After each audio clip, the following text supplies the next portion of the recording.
మన బైబిల్ పఠన ధ్యానం యొక్క అంశం ఏంటి? ఆశగల ప్రాణాన్ని దేవుడు తృప్తిపరిచినాడు. ఏ వచనం చదువుతున్నాము? కీర్తన గ్రంథము 107.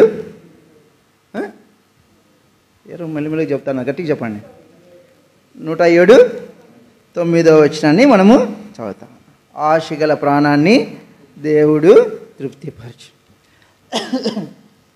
ఎలాంటి ఆశలు మనము కలిగి ఉండాలో మొదటి వారాన్ని మనము చూస్తూ వచ్చినాం. ఎందుకంటే కొరింథీయులకు రాసిన పత్రిక రాయబడుతుంది కదా, కొరింథీయులకు రాసిన పత్రిక రాయబడుతుంది కదా, వారు ఏం చేశారంట? చెడ్డ వాటిని ఆశించినారు. ఎవరు వారు? విమోచింపబడిన ఇశ్రాయేలీయులు. ఐగుప్తు చెరలో నుంచి, ఫరో కాడి క్రింది నుంచి విడుదల పొందిన ఇశ్రాయేలీయులు ఏం ఆశించినారంట? చెడ్డ వాటిని ఆశించినారు. కాబట్టి మనం అట్లే చెడ్డ వాటిని ఆశించకూడదని ఏవేవి మనం ఆశించాలో మనం చూస్తూ వచ్చినాం. కాబట్టి అట్టి ఆశను దేవుడు తీర్చేవాడని మొదటి వారాన్ని, గత వారాన్ని మనం చూస్తూ వచ్చినాం. ఏం చదివినాం మనము? యెహోవా యందు సంతోషించుము, ఆయన నీ హృదయ వాంఛలను తెలుసు. ఎప్పుడు మన ఆశ తీర్చబడుతుందంట? దేవుని యందు మనం సంతోషిస్తే దేవుడు మన ఆశలను తీర్చేవాడిగా ఉన్నాడని చూస్తావచ్చు. కనుక మన ఆశల విషయంలో ఎలాంటి ఆశలు కలిగి ఉన్నాలో మనం చూస్తూ వచ్చినాం. గత వారాన దేవుని యందు ఎలాగో మనం ఆనందించాలో మనము చూస్తాం. ఈ దినానికి కూడా మనం చదువుతూ వచ్చినట్లయితే చూడండి, సామెతల గ్రంథము 10వ అధ్యాయము, సామెతల గ్రంథము 10వ అధ్యాయము 24వ వచనము అందరం చదువుదామా? సామెతల గ్రంథము 10వ అధ్యాయము 24వ వచనం. భక్తిహీనుడు దేనికి భయపడనో అదే వాని మీదికి వచ్చును, నీతిమంతులు ఆశించినది వారికి దొరుకును. 28వ వచనం చదువుదాం అందరము. నీతిమంతుల ఆశ సంతోషము పుట్టించును, భక్తిహీనుల ఆశ భంగమై పోవును. ఇక్కడ చూస్తా ఉన్నాం కదా, నీతిమంతులు ఆశించినది వారికి దొరుకుతుంది. కాబట్టి ఆశ, ఎవరి ఆశ తీర్చబడతా ఉంది? నీతిమంతుల యొక్క ఆశ తీర్చబడతా ఉంది. భక్తిహీనుల యొక్క ఆశ భంగమైపోతా ఉంది, అంటే అది నెరవేర్చబడటం లేదు. కాబట్టి నీతిమంతుల యొక్క ఆశ తీర్చబడతా ఉంది, భక్తిహీనుల యొక్క ఆశ భంగమైపోతా ఉంది. నీతిమంతులు ఎవరు? మనం చూస్తూ వచ్చినట్లయితే చూడండి, లూకాసు వార్త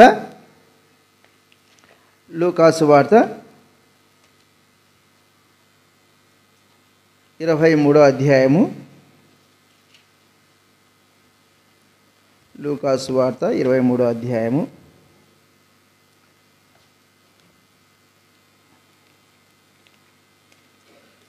లూకాసు వార్త 23వ అధ్యాయము 47వ వచనం చదువుదామా? లూకాసు వార్త 23వ అధ్యాయము 47వ వచనం అందరం చదువుదాం.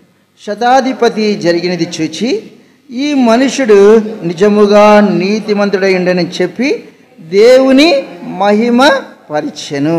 ఇక్కడ మనం చూస్తూ వచ్చినట్లయితే యేసు ప్రభు సిలువ వేయబడినప్పుడు అక్కడ రాయబడతా ఉంది, సూర్యుడు అదృశ్యుడైపోతా వచ్చినాడు, చీకటి కమ్ము చేయబడతా వచ్చింది.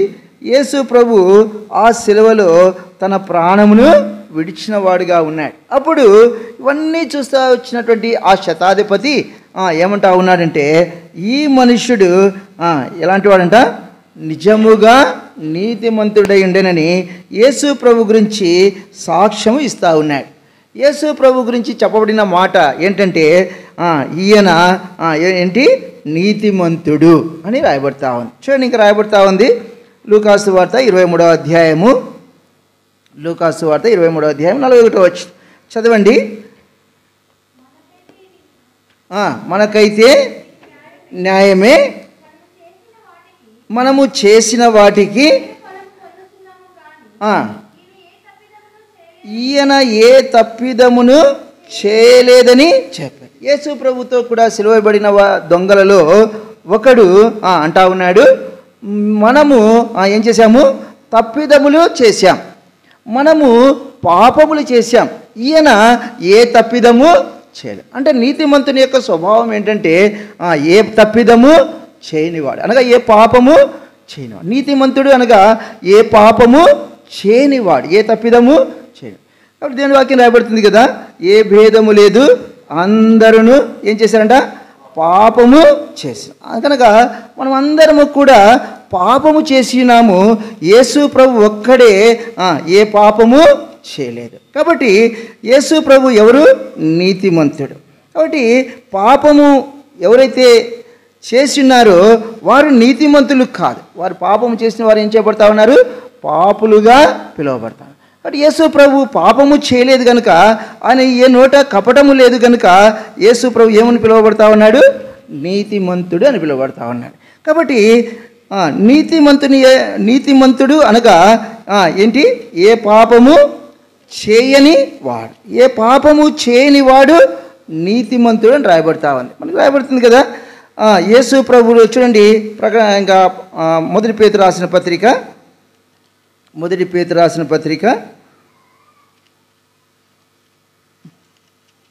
4వ అధ్యాయము, మొదటి పేతురు రాసిన పత్రిక 4వ అధ్యాయము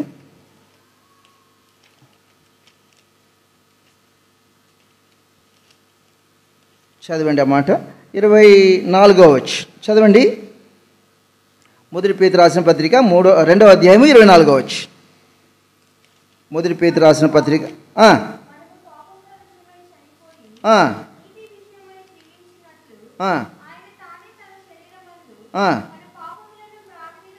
మన పాపములను ప్రభు ఏం చేశాడంట, తన మ్రాణు మీద మోసుకున్నాడు, అనగా శిలువ మీద మోసుకున్నాడు. దీన్ని బట్టి మన పాపములను బట్టి యేసు ప్రభు వారు అనగా నీతిమంతుడైనటువంటి ప్రభువు మన పాపములను శిలువలో మోసుకున్నవాడిగా ఉన్నాడు. కాబట్టి శిలువలో తాను శిక్షను పొందుతా వచ్చినాడు. మన అపరాధములకు రావాల్సిన శిక్షను ప్రభు పొందినవాడిగా ఉన్నాడు. అంటే ఏమని రాయబడుతుందంటే, నీతిమంతుడు మన పాపములను బట్టి ప్రభు ఏం చేయబడ్డాడు, శిక్షింపబడతా వచ్చినాడు. అనగా మన పాపములకు రావాల్సిన శిక్షను ప్రభు పొందుతూ వచ్చినాడు, అనగా నీతిమంతుడు పొందుతా వచ్చినాడు. నీతిమంతుడు ప్రభువు పాపుల యొక్క శిక్షను, పాపముల యొక్క శిక్షను ప్రభు పొందుతూ వచ్చినాడు. అయితే రాయబడుతుంది, నీతిమంతుడు ఎలాగూ కాగలడు, యోబు పత్రికలో రాయబడుతుంది కదా. యోబు గ్రంథం చూడండి, యోబు గ్రంథము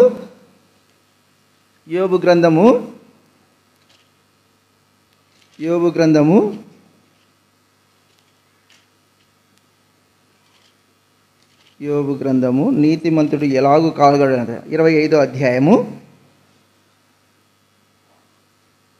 యోబు గ్రంథము 25వ అధ్యాయం 4వ వచనం చదవండి.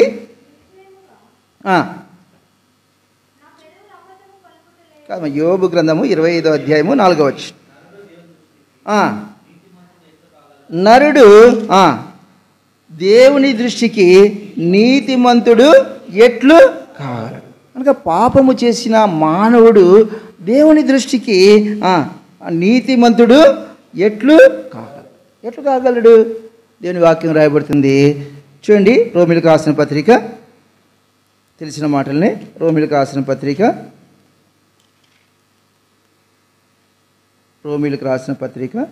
6వ అధ్యాయము, రోమిలకు రాసిన పత్రిక 6వ అధ్యాయము అక్కడ రాయబడుతుంది కదా. రోమిలకు రాసిన పత్రిక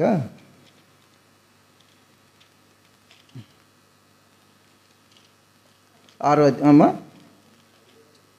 అధ్యాయము, రోమిలకు రాసిన పత్రిక 5వ అధ్యాయము 9వ వచనం చదువుమా. రోమిలకు రాసిన పత్రిక 5వ అధ్యాయము చాలు. ఆయన రక్తము వలన మనము ఏం చేయబడతా ఉన్నాము, నీతిమంతులుగా తీర్చబడతా ఉన్నా. దేని బట్టి రక్తమును బట్టి. ఏ రక్తం అది, నీతిమంతుడైన యేసు ప్రభు యొక్క రక్తమును బట్టి మనము నీతిమంతులుగా తీర్చబడతాం. కాబట్టి ప్రియ సహోదరుడు, ప్రియ సహోదరి, మానవుడు నీతిమంతుడిగా చేయబడాలంటే యేసు ప్రభు అనగా నీతిమంతుడైనటువంటి దేవుడు మానవుని కొరకై ఆ శిలువలో తన రక్తమును కార్చిన వాడిగా ఉన్నాడు. ఆయన రక్తము పరిశుద్ధమైనది, ఆయన రక్తము పవిత్రమైనది, ఆయన రక్తము నిష్కలంకమైనటువంటిది అన్నమాట, అపరాధము లేనటువంటిది, ఏ తప్పిదము చేయలేనటువంటిది. కాబట్టి యేసు ప్రభు యొక్క రక్తము ద్వారా మానవుడు ఏం చేయబడతా ఉన్నాడు? నీతిమంతుడిగా తీర్చబడు. కాబట్టి ఎవరైనా సరే యేసు ప్రభువా నేను పాపిని, నీ రక్తము చేత నన్ను కడుగుము, నన్ను పరిశుద్ధపరచుము, నన్ను పవిత్రపరచుము అని నువ్వు ప్రార్థన చేసినట్లయితే, నువ్వు అడిగినట్లయితే యేసు ప్రభు తన రక్తము ద్వారా నిన్ను కడిగి నిన్ను పరిశుద్ధపరిచి నిన్ను నీతిమంతుడిగా తీర్చబడతాడు. కాబట్టి రాయబడుతుంది విశ్వాసము వలన నీతిమంతులుగా తీర్చబడతాడు. కాబట్టి యేసు ప్రభు యొక్క రక్తము నన్ను పరిశుద్ధపరుస్తుందని నువ్వు నమ్మినట్లయితే, నువ్వు విశ్వసించినట్లయితే ఆ విశ్వాసమును బట్టి నువ్వు నీతిమంతుడిగా తీర్చబడతావు. కాబట్టి నీతిమంతుని యొక్క ఆశ దేవుడు ఏం చేస్తా ఉన్నాడు? తీరుస్తూ ఉన్నాడు. నువ్వు నీతిమంతుడిగా ఉన్నట్లయితే నీ ఆశను దేవుడు తీరుస్తాడు. నీ ఆశను నువ్వు తీర్చబడాలి అంటే మొట్టమొదటి ఏం చేయబడాలి? నువ్వు నీతిమంతుడిగా చేయబడాలి. భక్తుని యొక్క ఆశ ఏం చేయబడతా ఉంది?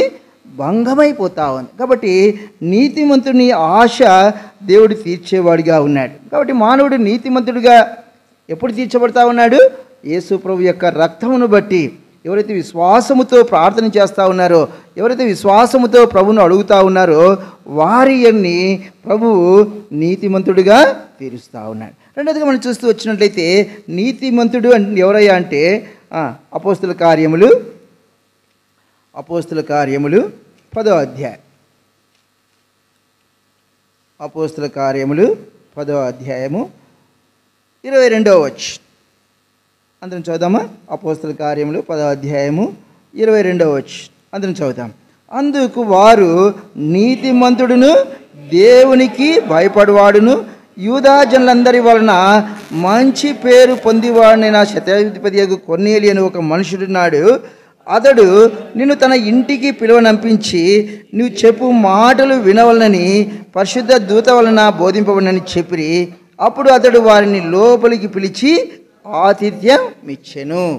రాయబడతా ఉంది, కొర్నేలి గురించి రాయబడతా ఉంది. కొర్నేలి ఎవరంట?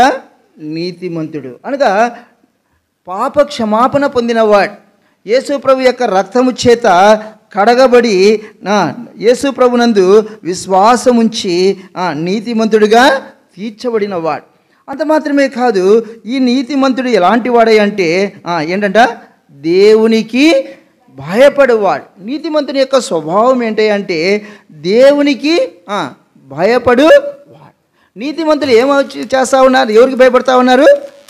దేవునికి భయపడతా ఉన్నారు. చూడండి, ఆదికాండము 22వ అధ్యాయము. ఆదికాండము 22వ అధ్యాయము 12వ వచనం.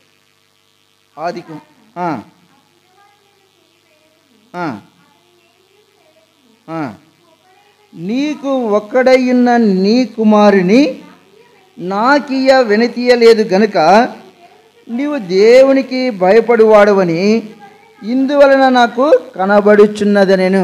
యేసు ప్రభు అబ్రహాము గురించి సాక్ష్యం ఇస్తూ ఉన్నాడు. అబ్రహాముకు ఒక పేరు పెడతా ఉన్నాడు. ఏంటంటే అబ్రహాము ఎవరంట? దేవునికి భయపడువాడు, దేవుని యొక్క భయమును కలిగిన వాడు. ఎవరు? అబ్రహాము. ఎవరు చెప్తా ఉన్నారు ఈ మాట? దేవుడే అంటా ఉన్నాడు. అబ్రహామా నీవు దేవునికి భయపడేవాడు. కాబట్టి నీతిమంతులు ఏం చేస్తూ ఉన్నారు? దేవునికి భయపడతా ఉన్నారు. చూడండి, అది అంటా ఉన్నాడు, నీకు ఒక్కడైన నీ కుమారుని నాకు వెనుతీయలేదు. కాబట్టి దేవుని మాటను గైకొన్నవాడుగా ఉంటా ఉన్నాడు. అబ్రహాము దేవునికి భయపడతా ఉన్నాడు అంటే ఏదో గజగజ వణుకుతున్నాడని కాదు, కానీ అబ్రహాము దేవుని మాటను గైకొంటా ఉన్నాడు. ఏమని చూడండి, మనం చూస్తూ వచ్చినట్లయితే ఆదికాండము 22వ అధ్యాయము 2వ వచనం. మొదటి 2 వచనాలు చదువుదాము. ఆ సంగతులు జరిగిన తర్వాత దేవుడు అబ్రహామును పరిశోధించెను. ఎట్లనగా ఆయన అబ్రహామా అని పిలవగా అతడు చిత్తము ప్రభువా అనెను. అప్పుడు ఆయన నీకు ఒక్కడైన నీ కుమారుని అనగా నీవు ప్రేమించి ఇస్సాకును తీసుకుని మోరియా దేశమునకు వెళ్ళి అక్కడ నేను నీతో చెప్పబోవు పర్వతములలో ఒకదాని మీద దహన బలిగా అతన్ని అర్పించుమని చెప్పు. దేవుడు అబ్రహామును పిలుస్తూ ఉన్నాడు. అబ్రహామా అని పిలిచినప్పుడు దేవుడు అబ్రహాం ఏమంటా ఉన్నాడు? చిత్తం ప్రభువా అన్నాడు. బాగుంది. అబ్రహాముకు దేవుడు ఒక పని చెప్తా ఉన్నాడు, ఒక పనిని అప్పగిస్తూ ఉన్నాడు, ఒక మాటను సెలవిస్తూ ఉన్నాడు, ఒక ఆజ్ఞను ఆజ్ఞాపిస్తూ ఉన్నాడు. దేవుడు అబ్రహాముతో కూడా ఆదాముతో కూడా ఒక మాట చెప్పాడు. ఏమన్నాడు? ఆదామా, ఈ తోటలో ఉన్న ఫలవృక్షములన్నీ నువ్వేం చేయొచ్చు? నిరభ్యంతరంగా తినవచ్చు.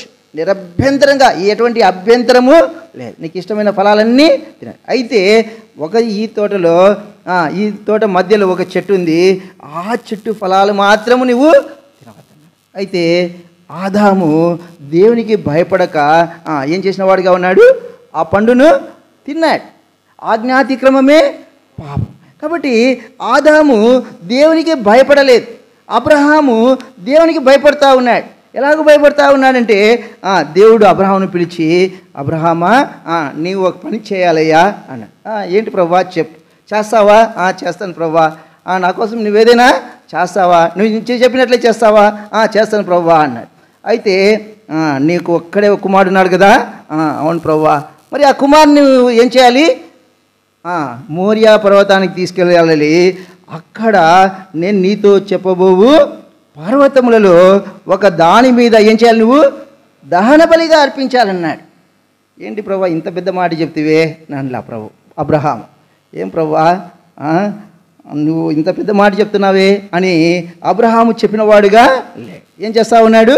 తెల్లవారినప్పుడు అబ్రహాము లేచి వెళ్తా ఉన్నాడు. అనగా దేవుడు తనకు చెప్పిన మాటను, లేకపోతే దేవుడు తనకు ఆజ్ఞాపించిన పనిని చేయడానికి అబ్రహాము బయలుదేరి వెళ్తూ ఉన్నాడు.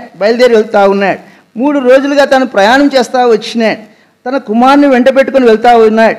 అప్పుడు దేని కొరకు వెళ్తూ ఉన్నాడంటే దేవుడు తనతో చెప్పిన పనిని చేయడానికి, లేక దేవుడు తనకు ఆజ్ఞాపించిన పనిని చేయడానికి అబ్రహాము బయలుదేరి వెళ్తూ ఉన్నాడు. కాబట్టి అబ్రహాము గురించి దేవుడు ఏమంటా ఉన్నాడంటే, అబ్రహామా నీవు దేవునికి భయపడవాడు. కాబట్టి దేవునికి భయపడువాడు అనగా దేవుని మాటకు లోబడేవాడు, అనగా దేవుడు చెప్పిన పనిని నెరవేర్చేవాడు, దేవుని చెప్పిన పనిని చేయుటకు పూనుకున్నవాడు. కాబట్టి అబ్రహాము దేవునికి భయపడినవాడు అనగా దేవుని మాటకు విధేయత చూపినాడు, దేవుని పనిని ఏదైతే చెప్పినాడో దాన్ని చేయడానికి పూనుకున్నవాడిగా ఉన్నాడు, దేవుడు చెప్పిన ఆ పనిని నెరవేర్చుటకు బయలుదేరిన వాడిగా ఉన్నాడు, చేయడానికి పూనుకున్నవాడిగా ఉన్నాడు. కాబట్టి దేవునికి భయపడువాడు అంటే ఏంటి అర్థము? దేవుని మాటకు లోబడేవాడు, దేవుని చెప్పిన పనిని చేయుటకు పూనుకున్నవాడు, దేవుడు చెప్పిన పనిని నెరవేర్చుటకు బయలుదేరినవాడు. కాబట్టి మనము కూడా దేవునికి భయపడువారము అని ఎలాగూ రుజువు చేయగలుగుతాము అంటే దేవుడు చెప్పిన పనిని మనము ఏం చేయాలి? చేయుటకు పూనుకోవాలి, ఆశ కలిగి ఉండాలి. దేవుడు చెప్పిన పనిని నెరవేర్చుటకు మనము జాగ్రత్త పడాలి. అదే మాట రాయబడుతుంది చూడండి. తీతుకు రాసిన పత్రిక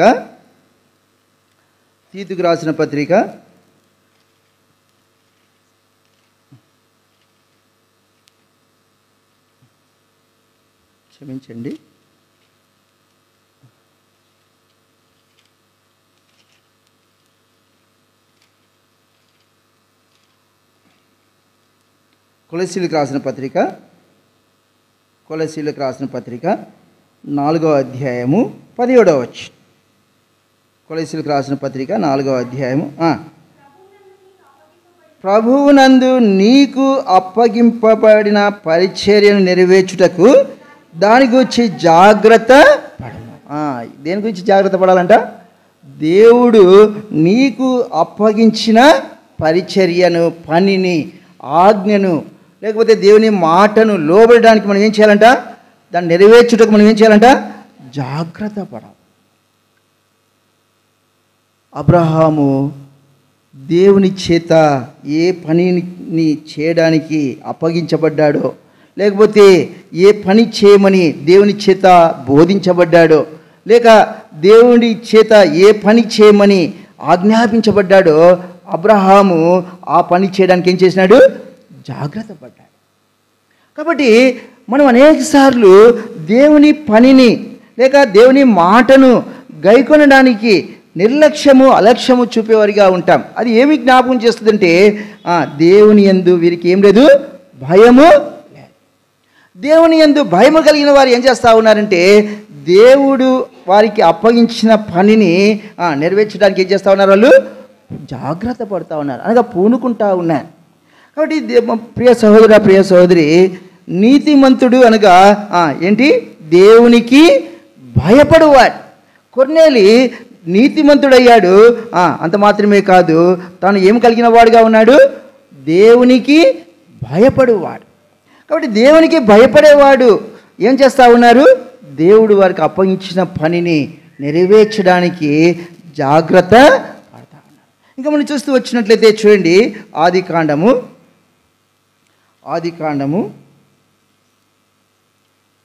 42వ అధ్యాయము, ఆదికాండము 42వ అధ్యాయము 18వ వచనం.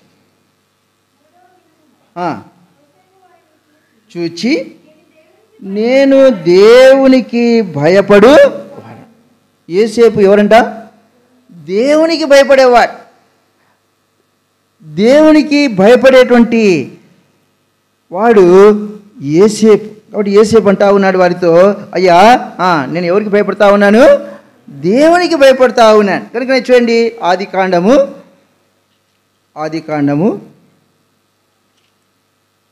37వ అధ్యాయము, ఆదికాండము 37వ అధ్యాయము 2వ వచనం చదవండి. ఆదికాండము 37వ అధ్యాయము 2వ వచనం. యోసేపు 17 ఏండ్ల వాడై తన సహోదరులతో కూడా మందను మేపుచుండెను. అతడు చిన్నవాడై తన తండ్రి భార్యలైన బిల్హా కుమారుల యొద్దను జిల్ఫా కుమారుల యొద్దను ఉండెను. అప్పుడు యోసేపు వారి చెడుతనం గూర్చిన సమాచారము వారి తండ్రి యొద్దకు తెచ్చుచుండువాడు. ఇక్కడ రాయబడతా ఉంది, తన సహోదరుల యొక్క చెడుతనం గురించిన సమాచారము తండ్రి యొద్దకు తెస్తా ఉన్నాడు. అంటే యోసేపు ఎట్లా ఉన్నాడు? చెడుతనము చేయకుండా ఉంటా ఉన్నాడు.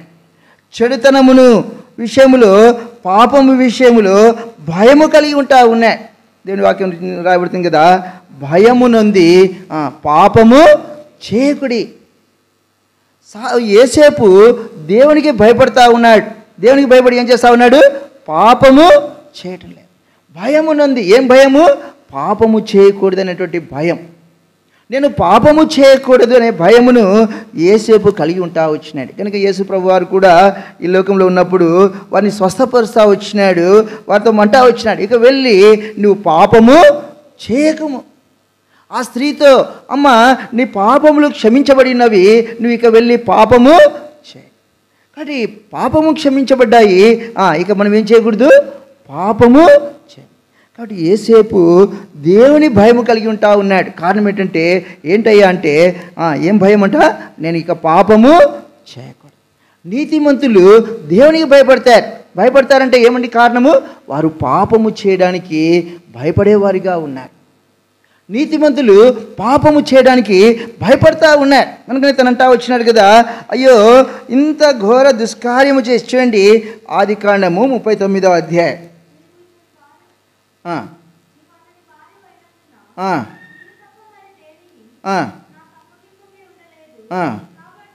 కాబట్టి నేనిట్లు ఇంత ఘోరమైన దుష్కార్యము చేసి దేవునికి విరోధముగా పాపము కట్టుకుందునని తన యజమానుని భార్యతో అన్నాడు. ఏమంటా ఉన్నాడు?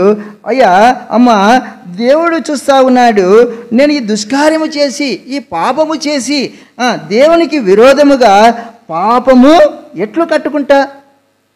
నేను పాపము ఎలాగూ నేను కట్టుకోగలను? ఒకప్పుడు నేను పాపములు చేశాను, నా పాపములు దేవుడు క్షమించాడు, నేను నీతిమంతుడిగా తీర్చబడ్డాను, నేను ఈ పాపము చేయకూడదు. ప్రభుంటా వచ్చినాడు కదా, నువ్వు ఇక వెళ్ళి ఇక పాపము చేయకు. నీతిమంతుడు దేవుని భయమును కలిగిన వాడుగా ఉంటా ఉన్నాడు. దేవుని భయము కలిగిన వాడుగా అంటే దేవుడు తనకు అప్పగించిన పనిని చేయడానికి ఏం చేస్తూ ఉన్నాడు? జాగ్రత్త పడుతూ ఉన్నాడు. అబ్రహాము దేవుని పని, దేవుడు తనకు అప్పగించిన పని ఏం పని అది? ఏం పని అది? సామాన్యమైన పని? ఎంత కఠినమైన పని. తన కుమారుని ఏం చేయాలి? తన చేతులతోనే దేవునికి ఏం చేయాలి? దహన బలిగా అర్పించాలి. ఆ పని చేయడానికి తాను ఏం చేసినాడు? పూనుకున్నాడు. చాలాసార్లు దేవుని పని చేయడానికి, అయ్యా కుమారుడా ఇదిగో ఈ పని వదిలిపెట్టి నువ్వు నా పని చేయంటే మనం ఏం చేస్తాం? దేవుని పని కంటే ముఖ్యం నా సొంత పని ముఖ్యం. ఏం పని ముఖ్యం? నా సొంత పని ముఖ్యం. అబ్రహాం అలాగ అనుకున్నాడా? దేవునికి భయపడ్డాడు కాబట్టి, లేదు ప్రభువా నువ్వు చెప్పిన పని నేను చేస్తాను. ఈ కుమారుడు కంటే ఈ నీకు అర్పించుట నాకు ప్రాముఖ్యమైనది. నువ్వు అడిగినట్టుగా ఈ పని చేయుట నాకు ఇష్టమైనది. నువ్వు నాకు అప్పగించిన ఈ పని చేయడానికి నేను ఇష్టపడుతూ ఉన్నాను. ఎందుకంటే నీ భయము నాలో ఉంది. చాలాసార్లు దేవుడు మనకు అప్పగించిన పనిని చేయడానికి మనం ఏం చేస్తాము? నిర్లక్ష్యం చూపుతాం.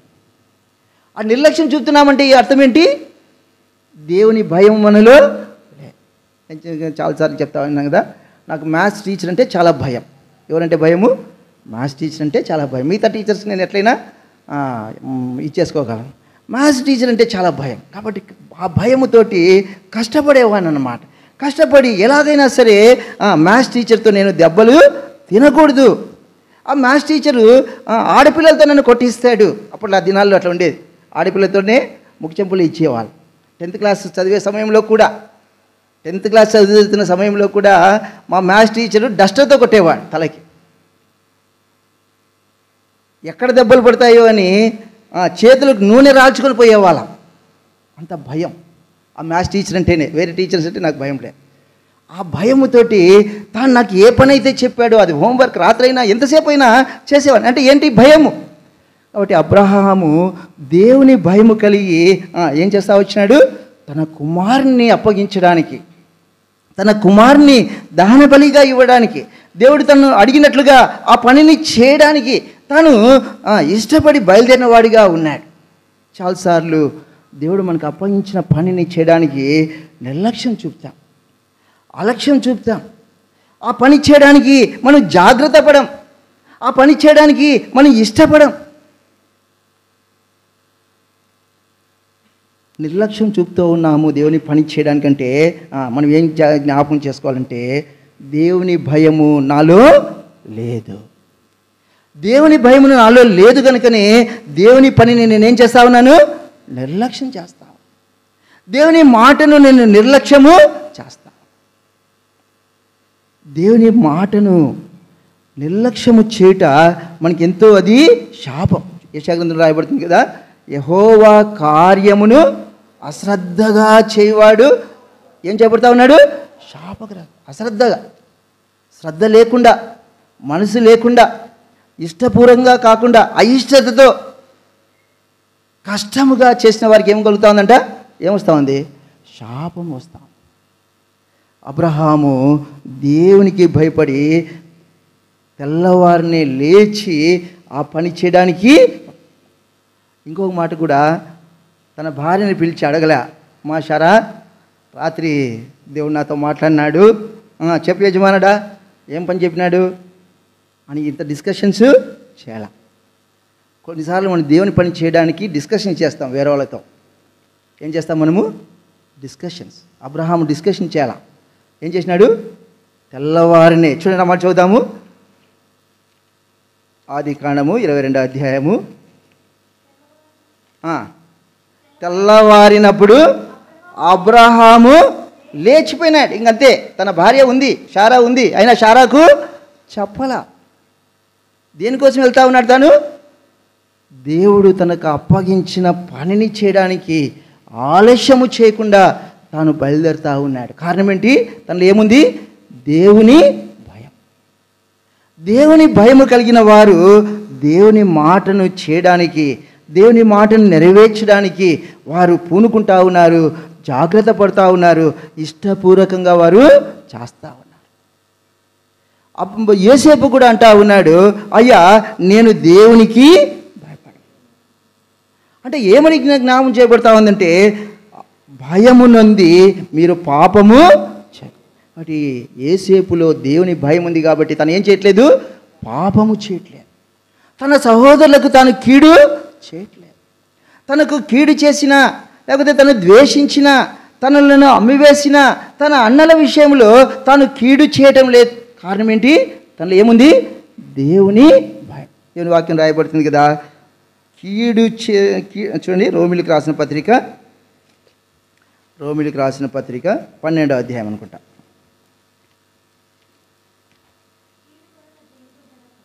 12వ అధ్యాయము 21వ వచనం చదవండి. కీడు వలన జయింపబడక మేలు చేత కీడును జయించ. ఏం చేసి జయించాలంటే మనము మేలు. చాలామంది అన్యులు ఏమంటారంటే ముళ్ళుననే తీయాలన్నా అంటారు. ఏం చేయాలంటారు వాళ్ళు? ముళ్ళును. అది లోక సామెత. అయితే మనం ఎట్లా చేయాలంట? మేలు చేత కీడును జయించ. కారణం ఏంటంటే దేవుని భయము కలిగిన వారు పాపము చేయరు. అంత మాత్రమే, దేవుని భయం కలిగిన వారు ఏం చేయరు? కీడు చేసిన వారికి కీడు చేయరు అన్నమాట. కీడు చేసిన వారికి ఏం చేయరు? కీడు చేయరు. యోసేపు దేవుని భయము కలిగి కీడు చేయటం లేదు. యోసేపు దేవుని భయము కలిగి పాపము చేయటం. కాబట్టి దేవుని భయము కలిగిన వారు మొట్టమొదటిగా ఏం చేస్తూ ఉన్నారు? దేవుని ఆజ్ఞను నెరవేర్చడానికి, దేవుని పనిని చేయడానికి జాగ్రత్త పడేవారిగా ఉన్నారు. రెండవదిగా మనం చూస్తూ ఉన్నాము, దేవుని భయము కలిగిన వారు పాపము చేయకుండా జాగ్రత్త పడేవారిగా ఉంటారు. మూడవదిగా మనం చూస్తూ ఉన్నాము, దేవుని భయము కలిగిన వారు వారు ఏం చేయరు? కీడు చేయరు. కీడు చేసిన వారికి ఏం చేస్తూ ఉన్నారు? వాళ్ళు మేలు చేస్తారు. కాబట్టి యోసేపు కీడు చేసిన తన సహోదరులకు ఏం చేశాడు? తాను మేలు చేశాడు. చూడండి, ఆ మాట చదువుదామా? ఆదికాండము చివరి అధ్యాయం 50వ అధ్యాయము. కానీ అనగా అది మేలుకే దేవుడు ఉద్దేశించాను. 21 వచ్చిన చదవనమ్మా. కాబట్టి భయపడుకుడి, నేను మిమ్మును మీ పిల్లలను పోషించేదని చెప్పి వారిని ఆదరించి వారితో ప్రీతిగా ఎవరితో ప్రీతిగా మాట్లాడుతూ ఉన్నాడు? కీడు చేసిన తన అన్నలతో ప్రీతిగా మాట్లాడుతూ ఉన్నానంట. అంటే మనసులో కపటము లేకుండా మనసులో ఏ విధమైన కోపము లేకుండా ఎట్లా మాట్లాడుతూ ఉన్నాడంట? ప్రీతిగా, ప్రేమతో వారితో మాట్లాడుతూ ఆదరిస్తూ ఉన్నాడు. వారు భయములో ఉండగా వారిని ఆదరిస్తూ ఉన్నాడు. కారణం ఏంటి? యోసేపులో ఏముంది? దేవుని భయం. దేవుని భయము ఉంది కనుకనే వారిని భయములో ఉన్న వారిని ఆదరిస్తూ ఉన్నాడు. అంత మాత్రమే కాదు, వారితో ఎట్లా మాట్లాడుతూ ఉన్నాడు? ప్రీతిగా మాట్లాడుతూ ఉన్నాడు, ప్రేమతో మాట్లాడుతూ ఉన్నాడు. మనం కూడా మాట్లాడతాం కీడు చేసిన వారు. ఎట్లా మాట్లాడతాం? మనసులో ఏమో కలిగి, కపటము కలిగి, మనసులో ద్వేషము కలిగి, మనసులో అసూయ కలిగి వారిని ఎట్లా చేస్తాం? ప్రైస్ రాడక అంటారంట. మనసులో ఏముంది అంటారంట? ఇంకా నువ్వు చచ్చిపోలేదక్క అనుకుంటారంట. మనసులో ఏమనుకుంటారంట? ఏమక్క ఇంకా నువ్వు బ్రతికున్నావా అనుకున్నారంట. ఏమక్క ఇంకా దేవుని కోపం నీ మీదకి రాలేదా అనుకుంటారంట మనసులో. బయటేమో ఏమంటారంట? ప్రైస్ రాడక, బాగున్నావక్క, ఇంకా దేవుని కోపం రాలేదక్క నీ మీదకి, వస్తుందిలే అనుకుంటారంట మనసులో. ఏమనుకుంటారంట? అయితే యోసేపు ఏం చేస్తూ ఉన్నాడు? ప్రీతిగా మాట్లాడు, ప్రేమతో మాట్లాడు. కారణం ఏంటి? దేవుని భయమును యోసేపు. కాబట్టి దేవుని భయము కలిగిన వారు ఏం చేస్తూ ఉన్నారు? ప్రేమగా మాట్లాడేవారుగా ఉన్నారు, ప్రీతిగా మాట్లాడేవారుగా ఉన్నారు. అనగా వారి మాటలు కపటపు మాటలు కాదు. అంత మాత్రమే కాదు, కీడు చేసిన తన సహోదరుని ఏం చేస్తూ ఉన్నాడు? తను ఆదరిస్తూ ఉన్నాడు. అయ్యా మీరు భయపడవద్దండి, దేవుడు మేలు కొరికే ఉద్దేశించినాడు. నేను మిమ్మల్ని ఏం చేస్తాను? పోషిస్తాను. మిమ్మల్నే కాదు, మీ పిల్లలను కూడా నేనేం చేస్తాను? పోషిస్తాను. దేవుడు నన్ను ఈ స్థానంలో ఉంచాడు, మీరు భయపడవద్దండి అని వాడిని ఆదరించిన వాడిగా, ప్రీతిగా మాట్లాడిన వాడిగా ఉన్నాడు. కారణం ఏంటి? యోసేపు దేవుని భయమును కలిగిన వాడిగా ఉన్నాడు. ఇంకా మనం చూస్తూ వచ్చినట్లయితే చూడండి, రాయబడుతుంది లూకాసు వార్త 23వ అధ్యాయం. లూకాసు వార్త 23వ అధ్యాయము 50వ వచనం. లూకాసు వార్త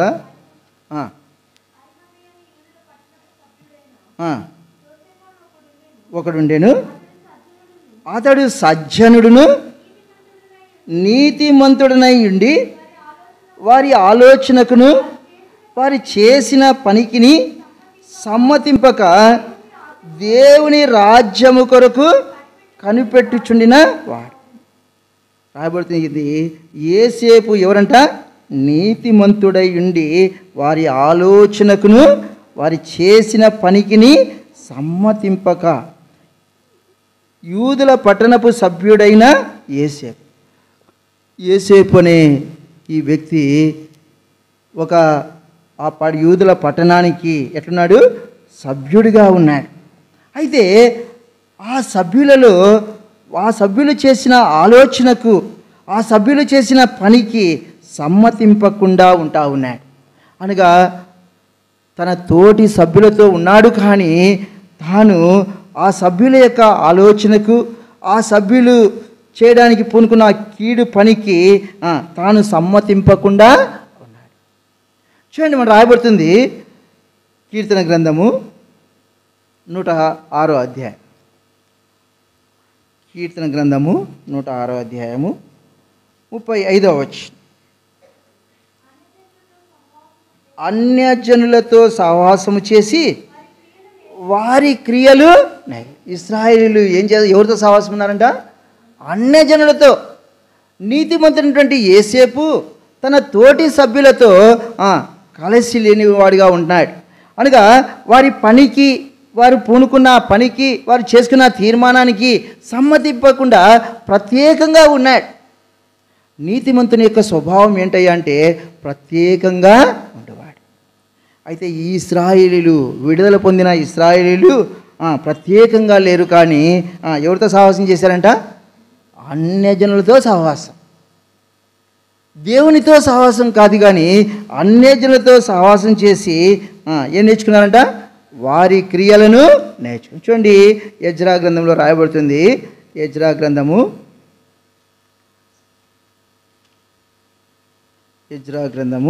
9వ అధ్యాయము మొదటి 2 వచనాలు మనం అందరము కలిసి చదువుదాం. ఎజ్రా గ్రంథము 9వ అధ్యాయము మొదటి 2 వచనాలు అందరం కలిసి చదువుదాము. ఈ సంగతులు సమాప్తమైన తర్వాత పెద్దలు నా యొద్దకు వచ్చి ఇశ్రాయేలీయులను, యాజకులను, లేవీయులను, కనానీయులు, హిత్తీయులు, పెరిజ్జీయులు, యెబూసీయులు, అమ్మోనీయులు, మోయాబీయులు, ఐగుప్తీయులు, అమోరీయులు అను దేశపు జనులలో నుండి తమ్మును తాము వేరుపరచుకొనక వారు చేయు అసహ్యమైన కార్యములను తామే చేయుచు వారి కుమార్తెలను పెళ్లి చేసుకొనుచు తమ కుమారులను తీసుకొనుచు పరిశుద్ధ సంతతిగా ఉండవలసిన తాము ఆ దేశపు జనులతో కలిసి కొనిన. ఏ సంతతిగా ఉండవలసిన వారంటే వాళ్ళు? పరిశుద్ధ సంతతిగా ఉండవలసిన తాము ఏమి చేయబడ్డారంట? అన్యజనులతో సహవాసం చేసి వారి క్రియలను నేర్చుకున్నారు. అంత మాత్రమే కాదు, ఆ దేశపు జనులతో ఏం చేయబడ్డారంట? వాళ్ళు కలిసిపోయినారంట. అంటే ఇశ్రాయేలీయులు, వీరు ఐగుప్తీయులు అని తెలుసుకునేటట్లుగా ప్రత్యేకత లేని వారిగా ఉన్నారు. వారిని చూచినప్పుడు ఇశ్రాయేలీయులు, వీరు ఇశ్రాయేలీయులు అని చెప్పలేకపోతున్నారు, వీరు ఐగుప్తులని చెప్పలేరు. మనం ఈ లోకంలో డాక్టర్స్ని, వాళ్ళని డ్రెస్ని చూసి, ఏ డ్రెస్ అది? వైట్ కోట్ని చూసి మనం ఏం చెప్తాము? వీళ్ళు డాక్టర్స్ అంట. లాయర్స్ ఆ బ్లాక్ కోట్ వేసుకుంటారు కదా, దాన్ని బట్టి మనం ఏమంటాము? వీళ్ళు లాయర్ అంట. ఆ డ్రెస్ తీసేస్తే ఇతను డాక్టర్ అని మనం చెప్తామా? ఇతను లాయర్ అని మనం చెప్తామా? వాళ్ళని ఐడెంటిఫై చేసేది ఏంటి? వారి యొక్క వస్త్రం. ఇక్కడ చూస్తూ ఉన్నాము, వారు పరిశుద్ధ సంతతిగా ఉండవలసిన వారు ఆ దేశపు జనులతో ఏం చెప్పారంటే వాళ్ళు కలిసిపోయినారు. అంటే వారికి ఏం లేదు, ప్రత్యేకత లేదు.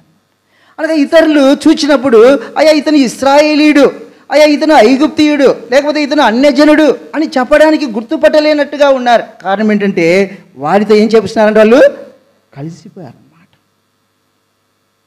ఈ దినాల్లో చెప్పట్లేదు, కానీ మా బాల్య దినాల్లో వస్త్రం ధారణ విషయంలో కావచ్చు, హెయిర్ కటింగ్ విషయంలో కావచ్చు, ప్రత్యేకత గురించి వక్కి చెప్పేవాళ్ళనమాట. సంఘంలో ఉన్న పెద్దలు కావచ్చు, దైవ సేవకులు కావచ్చు, పరిచారకులు కావచ్చు, ఉపదేశకులు కావచ్చు, ఎవరు వచ్చినా కూడా సహోదరుడా నీ డ్రెస్ సరిగా లేదే, సహోదరుడా నీ కటింగ్ సరిగా లేదే, సహోదరి నీ డ్రెస్ సరిగా లేదే, మనం దేవుని ప్రజలమమ్మ, మనం ఇలాంటి డ్రెస్ వేసుకోకూడదమ్మా, ఇలాంటి కటింగ్ చేసుకోకూడదమ్మా అని ఆ రీతిగా మాకు చెప్పేవాళ్ళన్నమాట.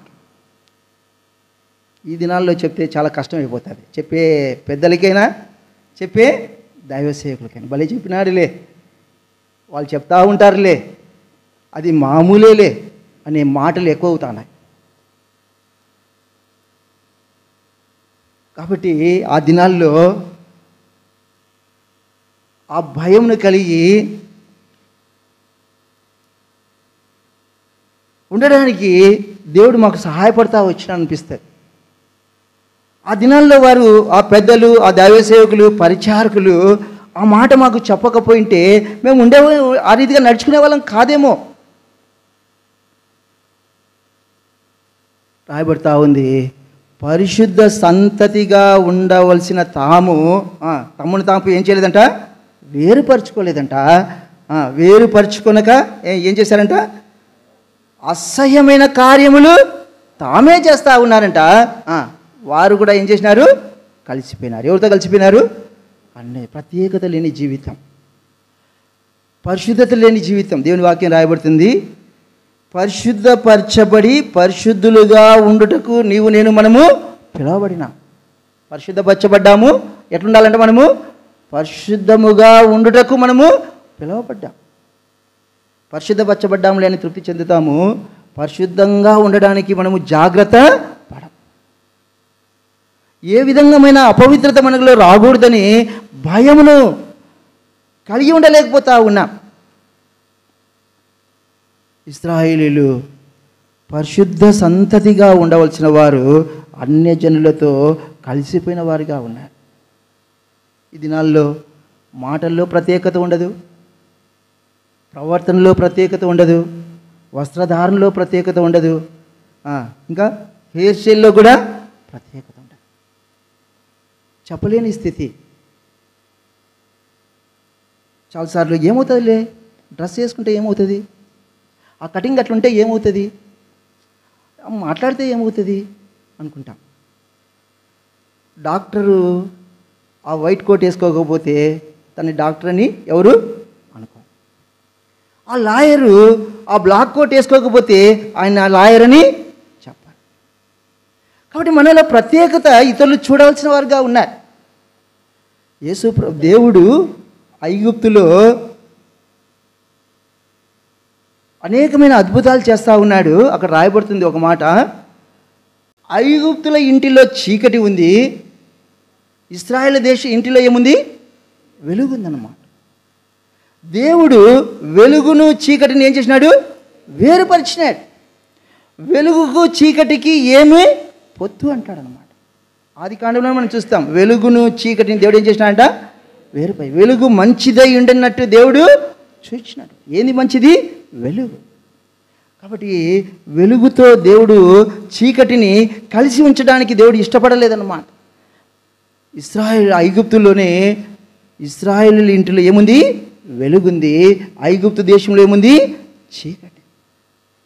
ఆ వెలుగుని చూచి అయ్యా వారి ఇశ్రాయేలు దేశం అది, అక్కడ వెలుగు ఉంది అంటే కారణం ఏంటంటే అది అక్కడ ఎవరున్నారు, ఇశ్రాయేలీయులు ఉన్నారు. అక్కడ వెలుగు ఉండడానికి కారణం ఏంటంటే, ఏ దేవుని యందు విశ్వాసం ఉంచిన, వెలుగైనటువంటి ప్రభువునందు విశ్వాసం ఉంచిన ప్రజలు అక్కడ ఉన్నారు అని చెప్పడానికి దేవుడు రుజువుగా చేస్తా వచ్చినాడు. కాబట్టి లోకంలో ఏముండాలి? చీకటి ఉంది. మన ఇంటిలో, మన జీవితంలో ఏముండాలి? వెలుగు ఉండాలి. ఆ వెలుగుని చూచి ఏం చేయాలా? వీరు ప్రత్యేకింపబడిన వారు.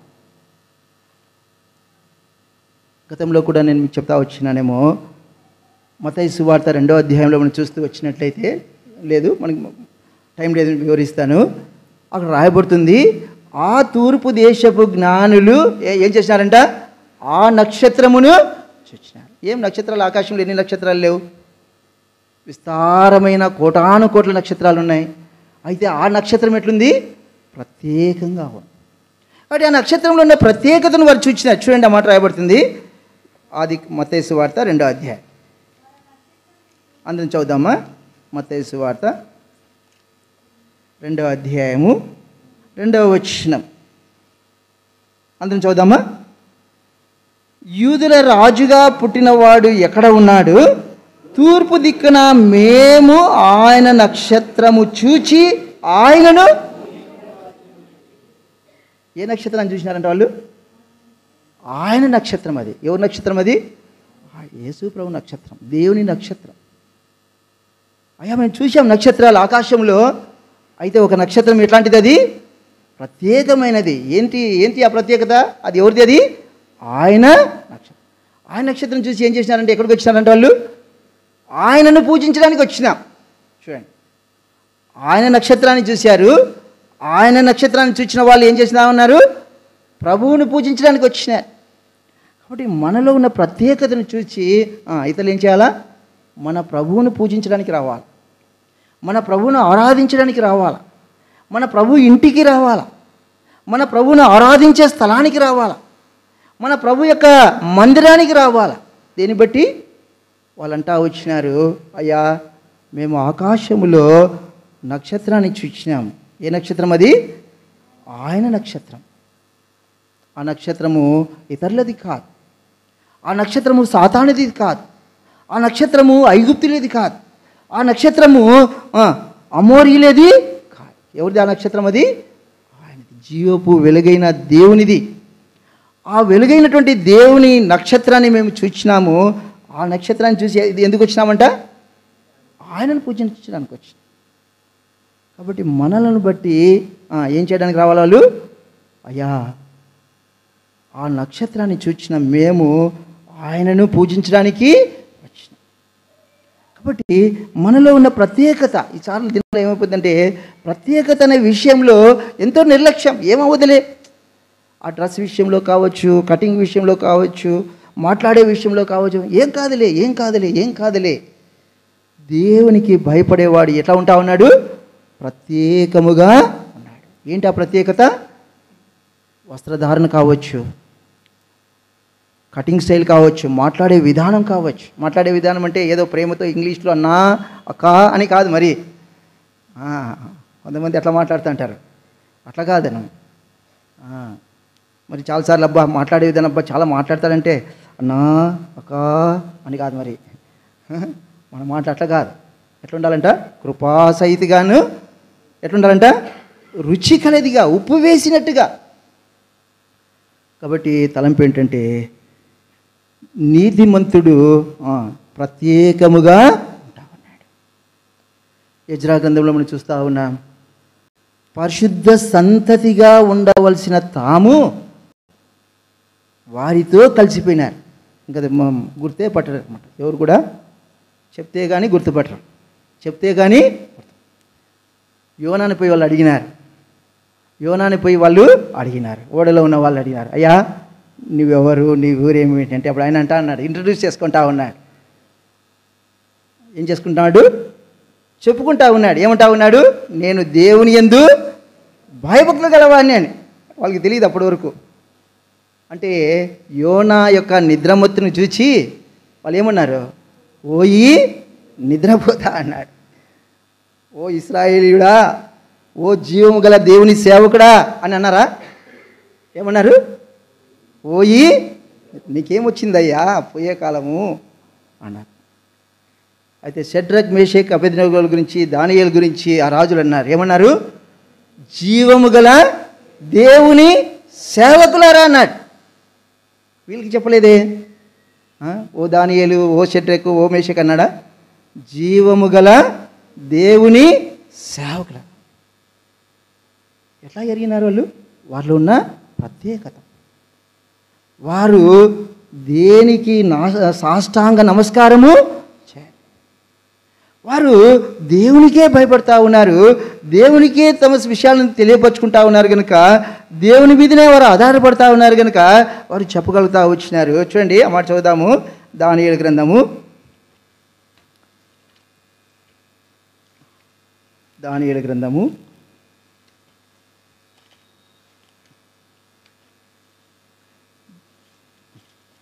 గ్రంథము 4వ అధ్యాయము 3వ అధ్యాయమా?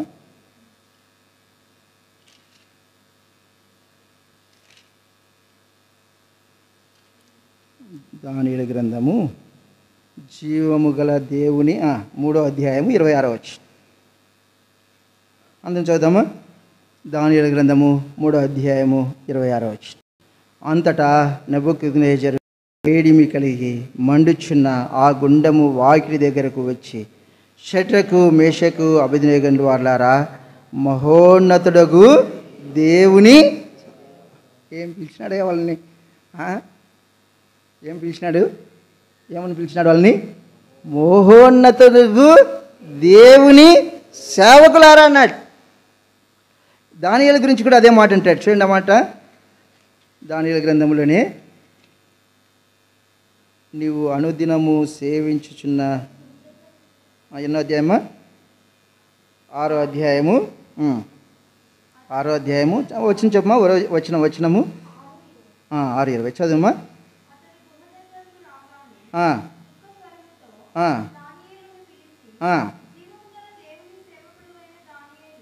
ఏమ సేవకుడు ఏం దావీదు అన్నాడు?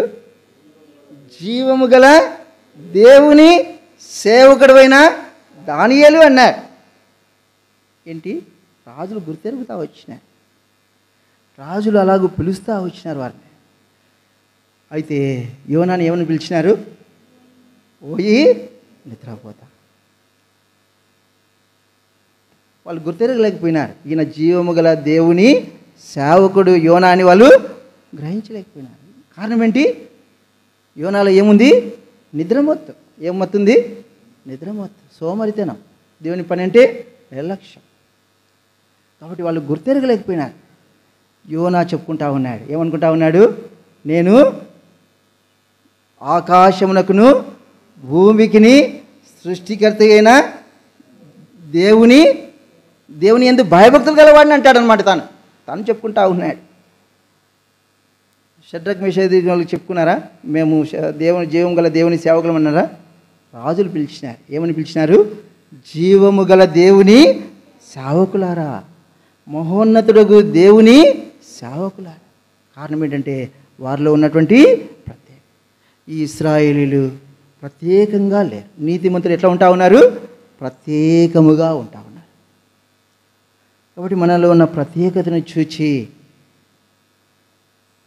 వీరు జీవము గల దేవుని సేవకులు, లేకపోతే వీరు జీవము గల దేవుని ప్రజలు, వీరు పరిశుద్ధ సంతతి, వీరు వెలుగైనటువంటి ప్రజలు, వీరు భూ సంబంధమైనటువంటి మనుషులు కాదు, వీరు పర సంబంధమైనటువంటి మనుషులు. మన గురించి అలాగూ ఇతరులు చెప్పాలన్నమాట. కాబట్టి యేసేపు నీతిమంతుడై ఉండి ఎట్లున్నాడంట? ఆ సభ్యులలో ఉన్నాడే కానీ ఎట్లున్నాడు? ప్రత్యేకంగా ఉన్నాడు. ఆ సభ్యులు చేస్తున్న తీర్మానాలు మంచివి కాదని, ఆ సభ్యులు చేస్తున్నటువంటి పనులు మంచివి కాదని ఎరిగి ఎట్లున్నాడు? ప్రత్యేకంగా ఉన్నాడు. వారి క్రియలు మంచివి కాదని తాను ఎరిగి ప్రత్యేకంగా ఉన్నాడు. ఇశ్రాయేలీయులు అన్యజనులతో సహవాసం చేసి ఏం చేశారంట? వారి క్రియలను నేర్చుకున్నారంట. పరిశుద్ధ సంతతిగా ఉండవలసిన వారు వారితో కలిసిపోయారంట. ప్రత్యేకంగా తమను తాము పేరుపరుచుకోలేదట. కాబట్టి నీతిమంతుని యొక్క ఆశను దేవుడు ఏం చేస్తా ఉన్నాడు? తెరుస్తా. నీతిమంతుడంటే ఏ తప్పిదము చేయని వాడు. మనమందరము కూడా పాపము చేసి ఉన్నాము. అయితే ఏ పాపము చేయని దేవుడు యేసు ప్రభు మన పాపపు శిక్షను ఆ శిలువలో అనుభవించి ఆయన రక్తము ద్వారా మనుషులను ఏం చేస్తూ ఉన్నాడు? నీతిమంతులుగా తీరుస్తూ ఉన్నాడు. విశ్వాసము ద్వారా ఏమని విశ్వాసము? యేసు ప్రభు దేవుడు నా పాపం నిమిత్తమై చనిపోయి తిరిగి లేచినాడని నువ్వు విశ్వసించినట్లయితే యేసు ప్రభు తన రక్తము ద్వారా నిన్ను కడిగి ఏం చేస్తా ఉన్నాడు? నీతిమంతుడిగా తెరుస్తా. కాబట్టి నీతిమంతుడిగా నువ్వు తీర్చబడు. రెండోదిగా మనం చూస్తూ ఉన్నాము, నీతిమంతుడు ఎవరు? దేవునికి భయపడేవాడు. దేవునికి భయపడేవాడు అంటే ఏమని అర్థము? దేవుని పనిని చేయడానికి జాగ్రత్త పడేవాడు. దేవుని పనిని నెరవేర్చుటకు ఆలస్యము చేయనివాడు.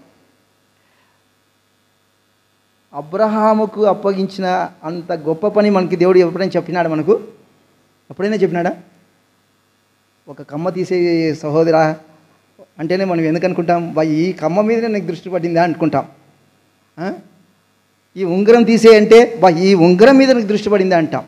దేవుడు అబ్రహాముతో అన్నాడు, నువ్వు ప్రేమించి నీ కుమారుణ్ణి దహన బలిగా. అబ్రహాము దేవునికి భయపడి తనకు అప్పగించిన పనిని చేయడానికి, నెరవేర్చడానికి తాను ఇష్టపూర్వకంగా సంతోషంగా బయలువెళ్ళినాడు. ఆ పని చేయడానికి తాను జాగ్రత్త పడ్డాడు. కాబట్టి దేవునికి భయపడేవారు ఎవరు? దేవుడు వారికి అప్పగించిన పనిని ఏం చేయాలా? నెరవేర్చాలి. వారు దేవునికి భయపడేవారు. దేవుని పనిని నిర్లక్ష్యము చేసి దేవుని పనిని చేయడానికి జాగ్రత్త పడకుండా దేవుని పని విషయంలో అజాగ్రత్తగా ఉన్నవారు దేవునికి భయపడేవారు కాదు. దేవుని వాక్యం రాయబడుతుంది, దేవుని కార్యమును అశ్రద్ధగా చేయవారు శాపం. మనం అలాగ ఉండకుండా. రెండోదిగా మనం చూస్తూ ఉన్నాం, కొర్నేలు ఎవరంట? దేవునికి భయపడేవాడు. మూడోదిగా మనం చూస్తూ వచ్చినాం, యోసేపు ఎవరంట? దేవునికి భయపడేవాడు. దేవునికి భయపడే యోసేపు ఏం చేస్తూ ఉన్నాడు? పాపము చేయకుండా జాగ్రత్త పడతా ఉన్నాడు. పాపము చేయడానికి భయపడతా ఉన్నాడు. అంత మాత్రమే కాదు, దేవునికి భయపడువాడు అంటే కీడు చేసేవారికి ఏం చేస్తూ ఉన్నాడు? తాను ప్రీతిగా ప్రేమతో మాట్లాడుతూ ఉన్నాడు. అంత మాత్రమే కాదు, వారిని ఆదరించి మాట్లాడతాం. కాబట్టి దేవునికి భయపడేవారు ఏం చేస్తూ ఉన్నారు? ఆదరించి మాట్లాడేవారిగా ఉన్నారు, ప్రీతిగా మాట్లాడేవారిగా ఉన్నారు. ఇంకా మనం చూస్తూ వచ్చినాం, దేవునికి భయపడేవారు ఎట్లా ఉంటా ఉన్నారు? ప్రత్యేకముగా ఉంటా ఉన్నారు. నీతిమంతులు ప్రత్యేకంగా ఉంటారు. పరిశుద్ధ సంతతిగా ఉన్న తాము ప్రత్యేకంగా లేరు, అన్యజనులతో కలిసిపోయారు. అయితే షడ్రక్ మేషక్ అబేద్నెగోల్ని వారు ఏమని పిలిచారు? జీవము గల దేవుని సేవకులు. అయితే యోనాను పిలిచినారు, ఏమని పిలిచినారు? ఓయి నిద్రపోతా. కారణం ఏంటి? తనలో ఏముంది? నిద్ర ఉంది, సోమరితనం ఉంది, అజాగ్రత్త ఉంది, దేవుని పని విషయంలో నిర్లక్ష్యం ఉంది, దేవుని పని విషయంలో పట్టింపు లేదు. కాబట్టి తాను సోమరిగా పిలువబడ్డాడు. పరిశుద్ధత కలిగి దేవుని ప్రేమించే షడ్రక్ మేషక్ అబేద్నెగోలు జీవము గల దేవుని సేవకులని. కారణం ఏంటి? వారి యొక్క ప్రత్యేకమైన జీవితం. కాబట్టి మనలో ప్రత్యేకత. నీతిమంతులు దేవునికి భయపడతారు అంటే ఏమని? వారు ప్రత్యేకముగా ఉంటారు. ఏ విషయంలో? అన్ని విషయంలో ప్రత్యేకత. అన్ని విషయములలో ప్రత్యేకంగా ఉంటారు. అన్యజనులతో కలిసిపోరు, అన్యజనులకు వేరుగా ఉంటారు, అన్యజనులతో సహవాసము చేయరు. కాబట్టి నీతిమంతుడు ఆశించినది వారికి. వాడు ముగించుకుందాం. నీతిమంతుని యొక్క ఆశను దేవుడు తీరుస్తూ ఉన్నాడు. నీతిమంతులుగా పిలువబడుతున్న నీవు, నేను, మనము దేవుని భయము కలిగి ఉంటా ఉన్నామా? దేవుని పని చేయడానికి జాగ్రత్త పడుతూ ఉన్నామా? ప్రత్యేకంగా ఉండడానికి మనం జాగ్రత్త పడుతున్నామా? కీడు చేసిన వారికి మేలు చేస్తూ ఉన్నామా? వారిని ఆదరిస్తూ ఉన్నామా? ప్రీతిగా మాట్లాడుతూ ఉన్నామా? ప్రత్యేకంగా అలాగ లేనట్లయితే దేవుని సన్నిధిలో మనం క్షమాపణ కోరుదాం. ప్రభువా, నీతిమంతులు ఆశించినది వారికి దొరుకునని చెప్పినావు. అయితే నీతిమంతులు ఇలాంటి వారిగా ఉంటారని నీ వాక్యం ద్వారా మాకు తెలియపరుస్తూ వచ్చినావు. నేను నీతిమంతుడిగా పిలువబడతా ఉన్నాను, కానీ ఇది రీతిగా నేను లేను. నన్ను క్షమించి ఇప్పటి నుంచి నేను ఇలాగూ ఉంటాను. ఆ రీతిగా దేవుని సన్నిధిలో మనము తగ్గించుకుందాం. కుడికని మనము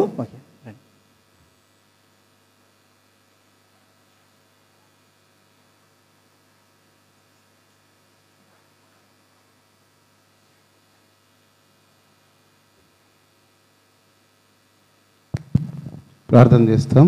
అందరు కళ్ళ మూసి మోకరించండి. ప్రభువుకు తగినట్లు నడచుకొందాము రండి. ప్రభువుకు తగినట్లు నడచుకొందాము రండి.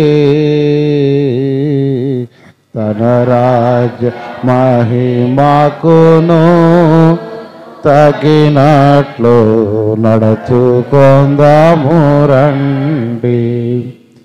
తన రాజ్య మహిమకును తగినట్లు నడుచుకొందాము రండి. అబ్రాము దేవుని సన్నిధిలో నడచే నిందారహితునిగా, అబ్రాము దేవుని సన్నిధిలో నడచే నిందారహితునిగా, దేవుడతనితో నిబంధనను చేసి, దేవుడతనితో నిబంధనను చేసి తన స్నేహితుడని ప్రకటించెను. తన రాజ్య మహిమకును తగినట్లు నడుచుకొందాము రండి.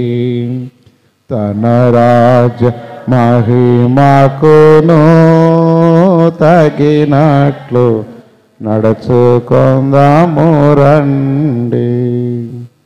పరిశుద్ధమైన తండ్రి, కృపా కనికరం కలిగి